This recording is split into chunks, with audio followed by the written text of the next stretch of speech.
Most people assume their lipstick was born in a laboratory. It wasn't. Today, we are stepping back into that forgotten tradition, behind one of history's most remarkable natural pigments. It begins with the cochineal, a tiny insect that lives quietly on prickly pear cactus. Beneath the desert sun, royal families wore it as an unmistakable symbol of wealth and power, long before a single synthetic dye existed.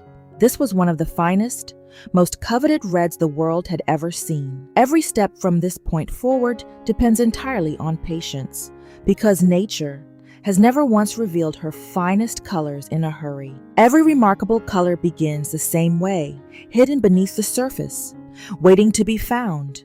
The dried cochineal are placed carefully into a traditional stone mortar, and the grinding begins, slowly, deliberately, with absolute purpose. With every turn of the stone, the deep crimson begins to emerge.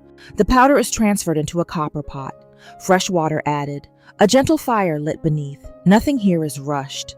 The mixture is stirred slowly, allowing the heat to unlock the pigment hidden deep inside. Minute by patient minute, the liquid grows darker. First, a muted purple, then a rich ruby, and then the entire pot begins to glow with a deep, burning crimson that seems almost impossible to believe came from something so small. No artificial colors, no synthetic shortcuts, just time, heat, and generations of knowledge. The crimson is ready, but color alone is never enough. To become a lipstick, it needs texture, strength. Pure beeswax is placed into a clean copper vessel. Gentle heat melts it slowly into liquid gold.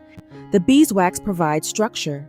The oils bring softness. Together, they create the perfect foundation for what comes next. The purified crimson pigment is folded carefully into the warm mixture.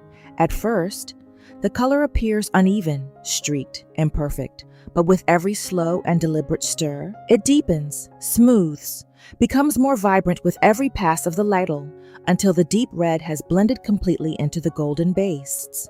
When the texture is exactly right, it is poured slowly into waiting molds, and from this moment on, time becomes the final craftsman. Hours have passed, the mixture has cooled completely, and now comes the moment every artisan waits for. The mold is opened, and the lipstick is lifted carefully into the light. What began as a tiny insect on a desert cactus has become a rich, smooth, deeply crimson color, ready to be worn once again. For centuries, this same remarkable pigment traveled through kingdoms and workshops and artist studios.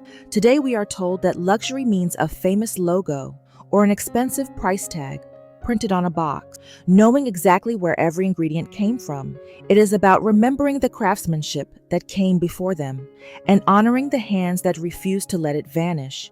Every piece made this way carries a story of patience, of nature, of people who understood. That beauty was never something to be rushed. Would you choose nature or modern? Tell us in the comments below. This is our hearth, this is our heritage.